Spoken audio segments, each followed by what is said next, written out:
Oh man, and the good news just keeps on coming in, bro. Like, even when I think there's no more games to get announced for Switch 2, someone somewhere realizes, you know what, we're crazy if we don't put this game on it. Tomb Raider, the definitive edition, just shadow dropped, of all things, on the Nintendo Switch 2 just today. Now, this game originally came out in 2013 and had its a definitive edition released on PS4 and Xbox One in 2014. And today, the Switch 2, as well as the original Switch 1, which I think is even crazier, just got this same port just today for only $20, which is actually on discount right now for $18. So that was an impulse buy. I had to pick it up. Really looking forward to that. This was my very first Tomb Raider game and one of the first games I played when I first built my first PC back in like 2011, 2012. Fast forward to 2025, it's releasing on Switch 2, and honestly, after playing for a little bit, it really still holds up a little bit. Like, obviously, you can definitely tell this was like a PS3, PS4S, kind of a cross-gen-ish type of title, but it honestly still looks great, and it's really, really good to see them porting this game over, just shadow dropping it and having it real cheap and bringing it over with all the DLC and the multiplayer intact. Like, I'm actually really looking forward to hopping into the multiplayer just to play around a little bit with that. That's going to be really, really dope. If this game came over and just shadow dropped real quick at such a cheap price, I hope that they bring over Rise of the Tomb Raider from 2016 and Shadow of the Tomb Raider from 2018. I would love to play those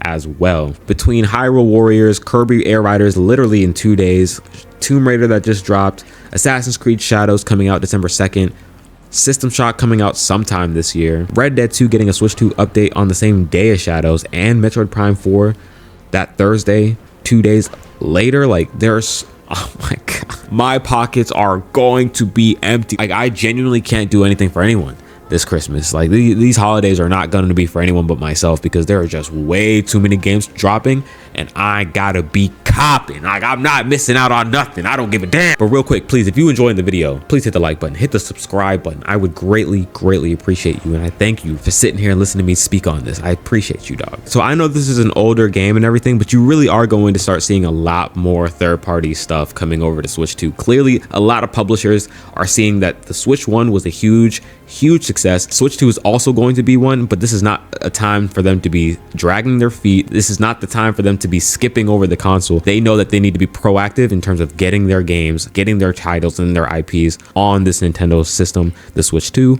The install base is already at 10 million. It's the fastest selling system ever. You would quite literally, while actively watching the death of the Xbox brand, be stupid to not bring your games over to Nintendo's brand new platform. Genuinely, you would have to actually be allergic to money. So I'm very certain that we're going to start seeing a lot more third-party titles coming over to the platform, especially next year. If this year was anything to look at as a type of indication of what kind of third-party we can expect on this system, just be ready for next year. You're going to be seeing some enormous third-party support, enormous third-party game announcements left and right from developers, from publishers, and from titles that people were telling you just this year would never even run on the console. Just keep your eye out for that. These third-party games are coming to Switch 2, and that's changing the narrative about what's available on this platform to play, and if you really even need another system or not. Even PlayStation over there in Japan is starting to peep exactly what I'm talking about. Nintendo's getting massive third-party support, and it's not just random little indie games. These are major third-party titles as well. Resident Evil 7, 8, and 9 coming in that Generations pack for Switch 2 was a pretty big deal, in my opinion, for Sony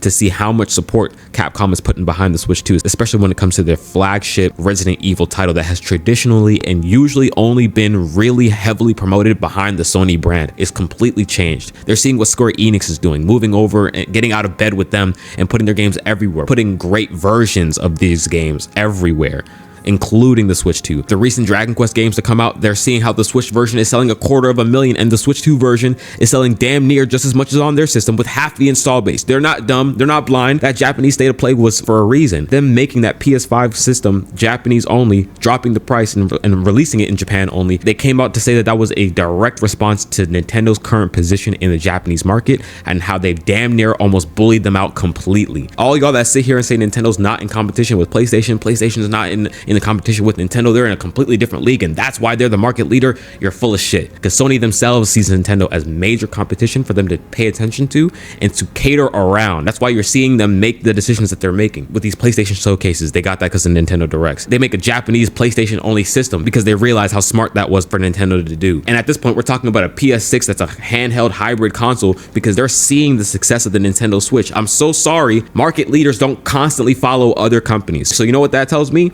Nintendo Nintendo's the market leader, and you're seeing more reasons as to it now. Final Fantasy director is talking about how much easier it was to optimize Final Fantasy for Switch 2 over Series S. You're seeing Sony panic in Japan in regards to Nintendo's dominance, and you're seeing all these third-party games and talks of GTA 6 possibly being tested and maybe even ported and released on the Switch 2 at some point after its initial release. These are not coincidences, people. Nintendo is on a takeover, and that's why you're seeing all these people mad as fuck on the internet. That's why you're seeing niggas making hour-long videos to talk about sales numbers and shit, because niggas is mad. Am I tripping right now? Am I tweaking?